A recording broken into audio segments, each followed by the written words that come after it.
orang itu dari punya sepeda terus punya motor, dia mulai muncul kesombongan. Dari punya motor menjadi punya mobil, tambah lagi kesombongan. Jadi dia terancam sebenarnya oleh kelemahan jiwa. Jadi setiap akses yang naik, akses yang berkembang itu resikonya karena dia harus diwadahi oleh jiwa manusia yang lemah, maka eksesnya adalah kesombongan itu, keangkuhan. Jadi singkat kata, makin kita kaya, makin terancam untuk hancur oleh kesombongan. Dan ini bukan hanya soal kaya, makin pinter juga biasanya makin sombong, Mas. Jadi ada yang namanya kesombongan feodal, itu untuk orang-orang kaya. Ada kesombongan kuasa, itu orang tuh makin berkuasa makin sombong, makin tidak tahu bagaimana berdiri sejajar dan dengan orang lain. Jadi kekuasaan menciptakan kesombongan, kekayaan menciptakan kesombongan. Dan saya ingin mengatakan poin yang sebenarnya bukan itu. Kepandaian juga sangat berbahaya untuk memunculkan kesombongan kita. Dalam bahasa populer kita sebut keangkuhan intelektual.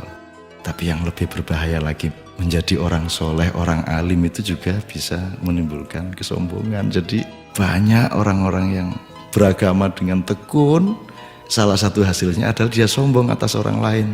Diam-diam selalu merasa lebih hebat dari orang lain, lebih masuk surga daripada orang lain, lebih diterima Allah oleh orang lain. Jadi teman-teman sekalian, sesungguhnya ajaran yang paling dahsyat keindahannya adalah ajaran mengenai tawadhu, ajaran mengenai kerendahan hati.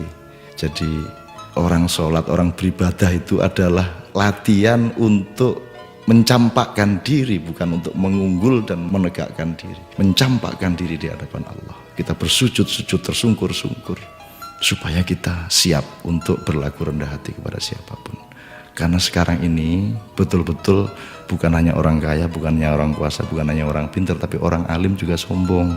Itu namanya kesombongan kesombongan orang alim. Jadi tidak lantas kita jangan jadi alim supaya tidak sombong, atau jangan tidak kaya supaya tidak sombong, tidak begitu. Tapi kayalah tapi tidak usah sombong, kuasalah tapi rendah hati, pandailah, karena itu menjadi justru lebih arif dan menjadi alim serta solehlah, supaya engkau mampu merendahkan dirimu di bawah orang yang paling rendah pun di kampung-kampung yang kumuh tempat engkau lewat dengan kakimu.